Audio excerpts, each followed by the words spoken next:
নমস্কার, আপনারা দেখছেন রাশিফল। এটি একটি জ্যোতিষ ভিত্তিক চ্যানেল। আমি আবারও চলে এসেছি আপনাদের সামনে। আজ যে বিষয়টা নিয়ে ভিডিও করতে চলেছি সেটা হচ্ছে কোন কোন রাশির কোন কোন দেবতা, যে সেই রাশির প্রত্যেকটা আলাদা আলাদা দেবতা আছে, তাকে ডাকলে বা তাকে ভজলে সেই রাশির জাতক জাতিকারা বেশি ফল লাভ করবে। আমি আজ সেগুলোই বলতে চলেছি, কারণ আমরা প্রত্যেকে কেউ না কেউ দেখা দেখি আমরা ভগবান বিশ্বাসী। সেই ভগবানকে ডাকলে সে অবশ্যই তার আশীর্বাদ পেয়ে থাকে। আর যার গ্রহর সাথে রাশি ম্যাচ হয় না তারা কিন্তু কখনো মিলাতে পারে না, বা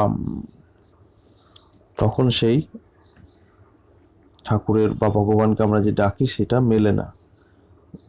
সেই কারণ হচ্ছে একটাই, সেটা হচ্ছে আমাদের না জানতেই আমরা উল্টোপাল্টা ভগবানকে ডাকি। আজ সেটাই বলতে চলেছি যে কোন রাশির দেবতা,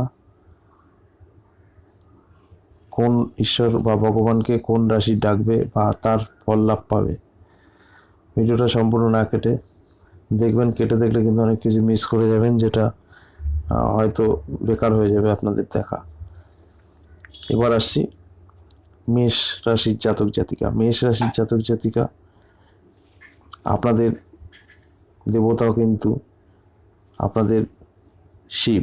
এই শিব আপনাদের মেষ রাশির জাতক জাতিকা যদি শিবকে পুজো অর্চনা করে তাহলে কিন্তু ভীষণ লাভবান আপনারা হবেন।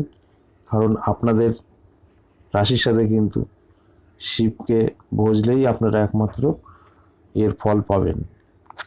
এরকম প্রত্যেকটা রাশিরই আছে। এরপরে আসি বৃষ রাশি। বৃষ রাশির জাতক জাতিকারা যারা আছেন, আপনারা কিন্তু লক্ষ্মীকে বুঝবেন। হ্যাঁ, আপনারা যদি মা লক্ষ্মীকে পুজো আর্চনা করেন বা মা লক্ষ্মীকে সবসময় আরাধনা করেন বা ডাকেন, তাহলে কিন্তু আপনারা অবশ্যই মা লক্ষ্মীর কৃপা আপনারা লাভ করবেন। মিথুন রাশি। মিথুন রাশির জাতক জাতিকারা কিন্তু ভগবান নারায়ণের পুজো অর্চনা করবেন, নারায়ণকে ডাকবেন।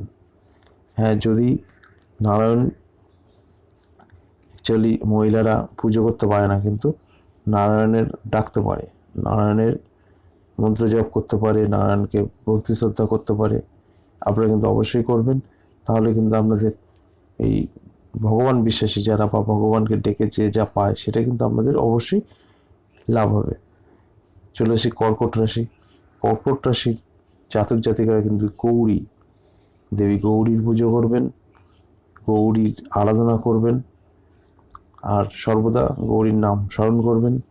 যে কোনো একটা করে ঈশ্বর বা দুটো করে ঈশ্বর, ভগবান যেটাকে আমরা বলি, তাকে কিন্তু আপনারা ডাকবেন। সবাই এক এক ভগবানকে প্রত্যেকে ডাকবেন, কিন্তু আপনার যা আপনার রাশির সাথে ম্যাচ হবে না, তাহলে কিন্তু আমরা সুফল আমরা পাই না, বা পেলেও আমরা হয়তো এই ঠাকুরের নামে ঢিল বেঁধে আসি, বা ওই ঠাকুরের নামে ভালো সবার কাজ হচ্ছে, আমি যাই আমার কাজ হয় না।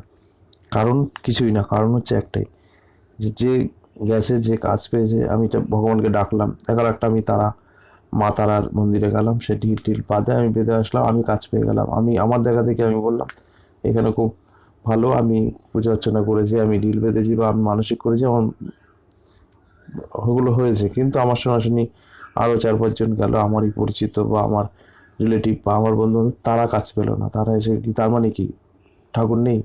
না, আমার হয়তো ম্যাচ হয়েছে জেনে অজেনে, আর তাদের ম্যাচ হয়নি, তাই কিন্তু কাজ হয় না। তাই আমি বলবো, যারা ভগবান বিশ্বাসী বা পুজো অর্চনা করেন তাদের কিন্তু প্রত্যেকটা রাশি অনুযায়ী করা উচিত। যাক, সিংহ রাশির এবার বলছি। সিংহ রাশির জাতক জাতিকাদের কিন্তু প্রত্যেক দিন সূর্য পূজা করতে হয়।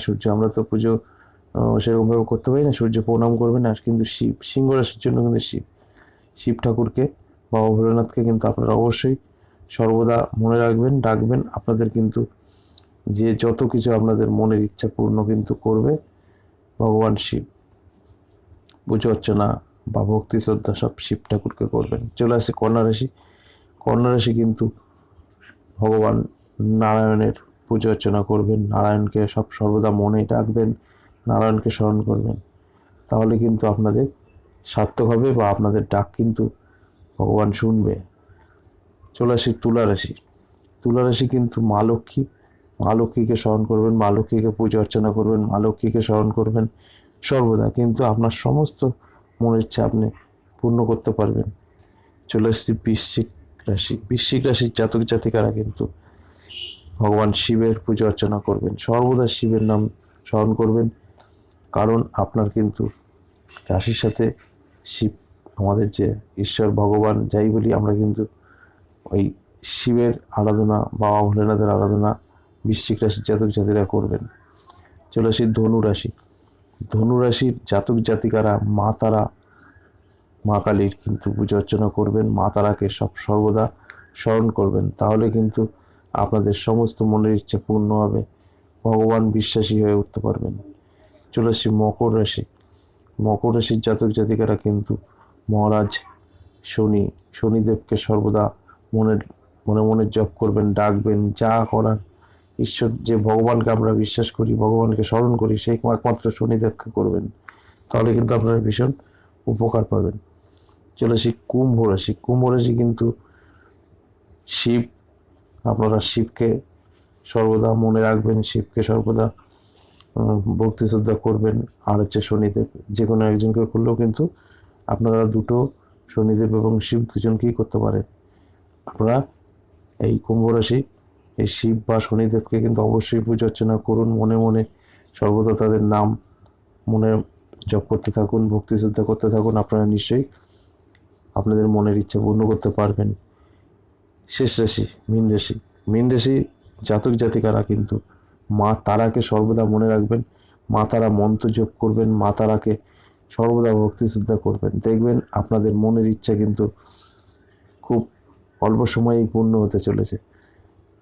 কেন হবে? এই প্রত্যেকটা রাশির আলাদা আলাদা কিন্তু ভগবান আছে, আলাদা আলাদা কিন্তু আপনারা যার যে রাশির তাকে যদি আপনারা পুজো অর্চনা করেন, তাকে যদি আপনারা ডেকে থাকেন, আপনারা কিন্তু খুব অল্প সময়েই আপনাদের ভগবানের যে আশীর্বাদ সেটা কিন্তু আপনারা পেতে পারেন।